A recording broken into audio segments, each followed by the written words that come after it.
Good morning, children. Today I am again continuing with your book Moments and starting with Unit 4 in the Kingdom of Fools. So, before starting with the summary of the chapter, let's take the introduction of this lesson. See, this story is a Kannada folk tale. Folk tale, what is folk tale? Is a story which is passed on from one generation to another. जब एक generation से दूसरी generation में same story बताई जाती है, बोली जाती है, तो उसको हम folk tale कहते हैं. It is taken from the book Folk Tales from India, written by A.K. Ramanujan. A.K. Ramanujan इस स्टोरी के राइटर हैं और उन्हीं की एक book folk tale of from India जो उन्होंने लिखी थी उसी की एक ये छोटी सी स्टोरी है. First of all let us discuss the title of the story. क्या है स्टोरी का title? In the kingdom of fools. तो इससे क्या पता चलता है? Which means that the state where people are not so wise, they are not intelligent. ऐसा लगता है कि जाके लोग ही पागल हैं या वो थोड़े से मूर्ख हैं. But in this story, the king, his ministers and his advisors are fool. Not the people, but the king, his minister and his advisors are fool. That means that they are not wise and intelligent. When this kind of people rule the kingdom, then what all happens has been told in this story. कि अगर इस तरह का राजा हो जो अपनी kingdom को चला रहा है या राज्य कर रहा है, तो उस किंगडम का क्या हाल होगा. तो that's all there in this story. So let us start with the chapter.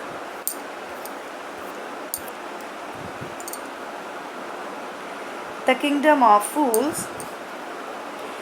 In the kingdom of fools, the king and the ministers were idiots. They ordered all things to be reversed. अब वो जो minister थे या फिर जो king थे वो अजीब ही तरह के लोग थे. एक इडियट पागल किस्म के लोग थे, क्योंकि उनका कहना था कि अब हम वो सारे काम करेंगे उल्टी तरीके से. उल्टा तरीके से means they decided to change night into day and day to night.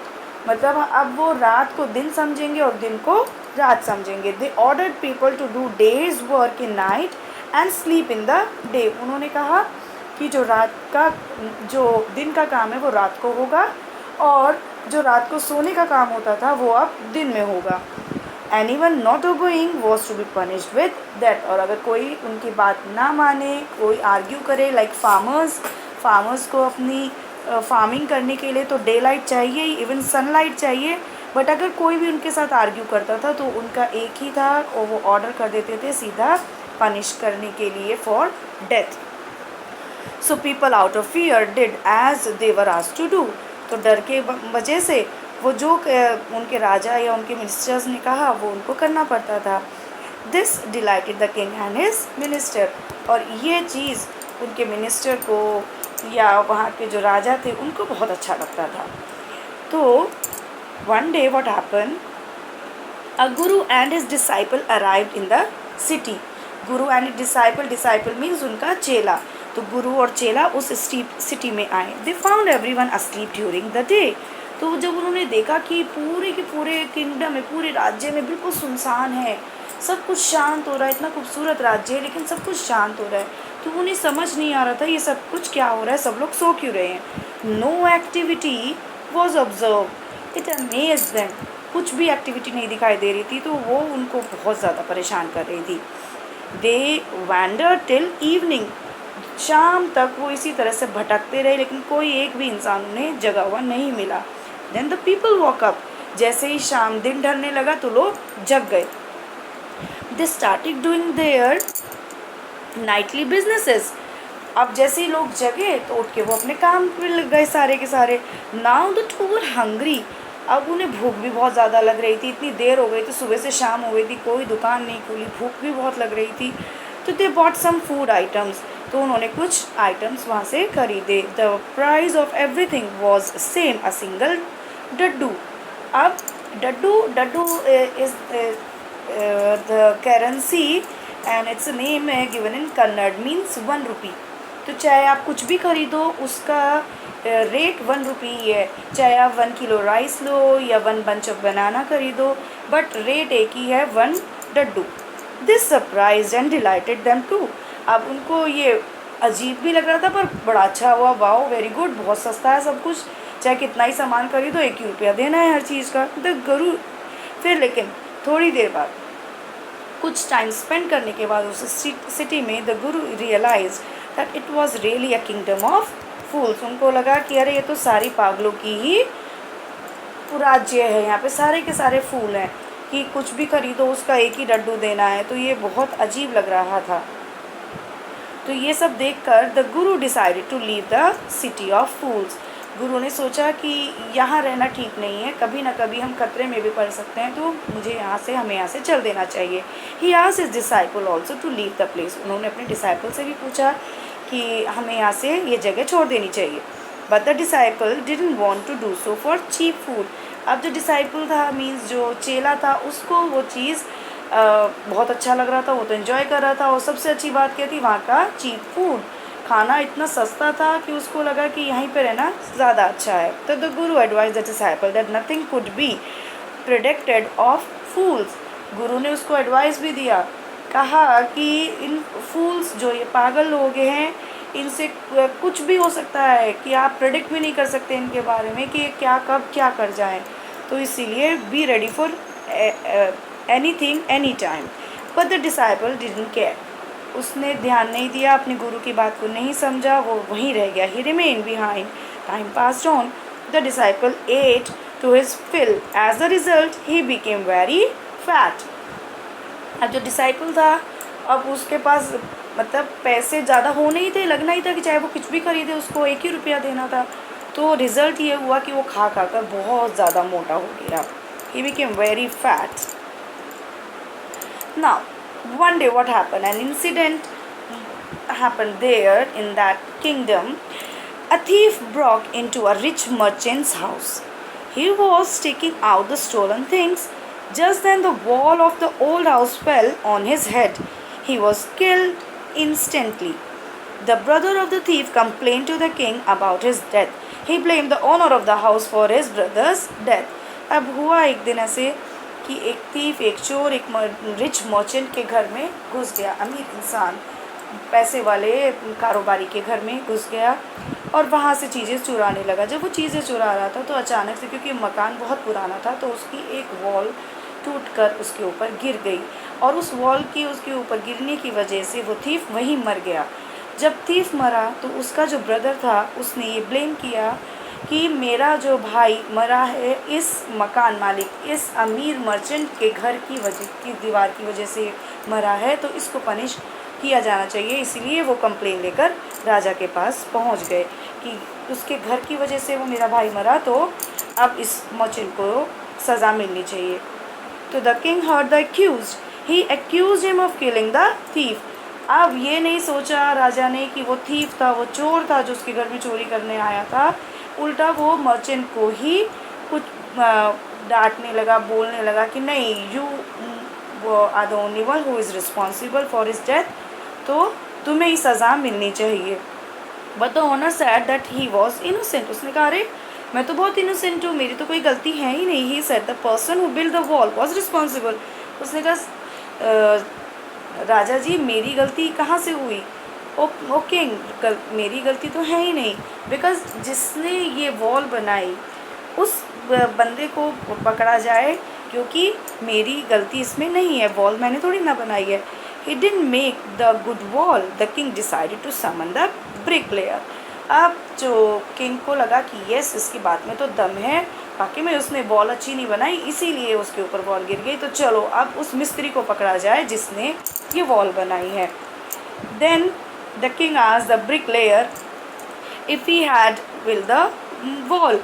तो अब उसको भी लग गया कि अरे अब तो मैं फंसा।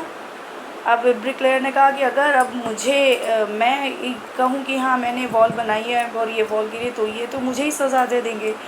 तो he accuse him of killing the thief. Before the king could order his death the bricklayer pleaded innocence. उसने कहा सर मेरी तो गलती है ही नहीं। Oh king, it's not my fault, ये तो गलती किसी और की है जिसकी वजह से वो थीफ मरा। He told the king that he could not concentrate while building the wall, क्योंकि मैं कंसंट्रेट नहीं कर पाया जब मैं वॉल बना रहा था। अ dancing girl moved in the street so she was responsible for it. उन्होंने कहा कि एक लड़की पूरे रास्ते सड़क में गाना गाते हुए डांस करते हुए जा रही थी, तो मेरा ध्यान वहाँ भटक गया, तो इसीलिए उस लड़की की गलती है जिसकी वजह से ये वॉल इतनी कमज़ोर बनी और वो थीफ मरा। Now what happen, the king charge the dancing girl of killing the thief. अब किंग ने कहा कि ठीक है, इसका मतलब इस डांस करने वाली गर्ल की ही गलती है, उस लड़की की गलती है, तो उसको पकड़ के लाओ। He summon that girl.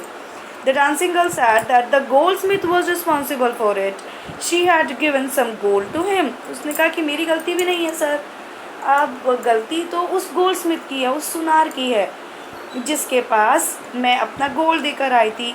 He had to make some jewelry for her. He was lazy. He did not make the jewelry early, so she had to walk up and down the street. So it was the goldsmith fault. उसने कहा कि ये जो सुनार था इसने मेरा काम टाइम पे नहीं किया, मैंने उसको सोना दिया था अपनी ज्वेलरी बनाने के लिए, पर ये मुझे बार बार चक्कर लगवाता था, इसीलिए कभी मुझे आना पड़ता था, कभी जाना पड़ता था, और सारी फॉल्ट जो है उस सुनार की है जिसकी वजह से मैं सड़कों पे घूमती थी, और मेरे सड़कों पे घूमने की वजह से जो ब्रिक लेयर था उसने दीवार कमज़ोर बनाई और वो तीर मर गया। Now the king summon the goldsmith. The king now ordered to summon the goldsmith. The goldsmith replied that there was a wedding in the rich man's house. He had to make the jewelry for him, so he could not finish the jewelry of the dancing girl in time. उसने कहा, O king, it's not my fault now, अब ये मेरी गलती भी नहीं है, क्योंकि वो एक अमीर मर्चेंट था, उसके घर में शादी थी, तो उसकी ज्वेलरी मुझे जल्दी बनानी थी, और इसी वजह से मैं उस डांसिंग गर्ल की ज्वेलरी जल्दी से नहीं बना पाया। तो गलती किसकी हुई? गलती हुई उस अमीर मर्चेंट की जिसने गोल्डस्मिथ को ऑर्डर दिया था ज्वेलरी बनाने के लिए। Then the king declared the rich man to be the murderer. He was also the owner of that house. अब जब सारी बात घूम फिर के आई तो पता चला कि जो वो रिच मर्चेंट था जिसके लिए गोल्डस्मिथ को ज्वेलरी बनानी थी, वो ही था, उसी घर का ऑनर जिसकी वॉल गिरी थी थीफ पर। तो घूम के पूरा सर्कल राउंड होकर वापस से उस ऑनर के ऊपर ही बात आ गई। तो किंग ने अब डिक्लेयर कर दिया, देखो सबका पता चल गया और अब तुम ही रिस्पॉन्सिबल हो उस थीफ के मरने के ऊपर। Then again the rich merchant said that his father had order the jewellery. उसने कहा कि अरे मेरी क्या गलती हुई, जो ज्वेलरी का ऑर्डर दिया था वो तो मेरे फादर ने दिया था, अब now my father is no more, अब वो नहीं है, तो जब वो चले गए तो गलती जिसने करी है वो तो चला गया, तो अब मुझे तो सज़ा नहीं मिल सकती। तो then the king and his minister they both sit together and they talk and he asked his minister कि what to do now. Then they come to the conclusion that the one the rich merchant is the only person who is responsible, because all the wealth, all the things, all the sorrows, all the joys are all had given to him by his ancestors only. So if his ancestor had done anything wrong, then the punishment should also be given to him only in place of his father. The king asked for a new stake to be made ready for the owner to die. उन्होंने एक order दिया ये कहने के लिए कि new stake means कि एक नुकीली सा चीज़, तलवार धार वाली चीज़ जिससे कि उसका मर्डर किया जा सके, उसको मारा जा सके। तो वो उसका ऑर्डर दिया गया कि उसके लिए नई स्टेक बनाई जाए, but the owner was very thin, he could not be executed. अब जब देखा कि अरे ये तो जो ऑनर है घर का ये बहुत ही पतला इंसान है, तो अगर इसको स्टेक से मारा गया तो ये नहीं मरेगा, तो अब अब देखो जब पनिशमेंट, कोई तो मरा है, अब जो मरा है तो पनिशमेंट भी किसी को दी जाएगी। तो उन्होंने कहा कि चलिए एक काम करते हैं कि एक ऐसे इंसान को ढूंढा जाए जो इस स्टेक से मरने के लायक हो। तो the king was worried about it, then he order to search a man who was fit for the stake, he should be executed. उसने कहा जो भी फिट होगा इस स्टेक से मरने के लिए बस उसको लेकर आया जाए और उसी को ही सज़ा दी जाए। अब जो डिसाइपल था, जो गुरु जी के चेले थे, वो परेशानी में आ गए। The disciple was found fit for the stake, because वो खा खा कर इतना मोटा हो चुका था कि वो स्टेक के लिए बिल्कुल फिट पाया गया। He was bought to the place of execution. अब जहाँ पर उसको पनिशमेंट मिलनी थी, जहाँ उसको सजाए मौत मिलनी थी, वहाँ उसको लाया गया। The disciple now remembered his wise guru's words. He prayed to his guru. The guru had magical powers to see the past and the future. अब उसको याद आया कि गुरुजी ने कहा था कि ये पागलों की नगरी है, तो यहाँ से जितना जल्दी हो सके तुम्हें निकल जाना चाहिए। बट उसने अपने गुरुजी की बात नहीं मानी। अब उसे याद आ रहा था, तो उसने प्रे किया, क्योंकि उसके गुरुजी ऐसे थे कि जो भी उसको सच्चे मन से याद करते थे, तो चाहे वो पास्ट हो या फ्यूचर हो, वो सब देख लेते थे, तो वो वहीं पे पहुंच जाते थे। तो he saw everything. He arrived at once to save his disciple. वो तुरंत वहाँ पे पहुँच गए अपने चेले को बचाने के लिए। He told his disciple something in a low voice. The disciple understood this. अब वो डिसाइपल के पास गए, चेले के पास गए, बड़ी धीरे से आवाज़ में कुछ उसको कहा, जो उसका चेला समझ गया।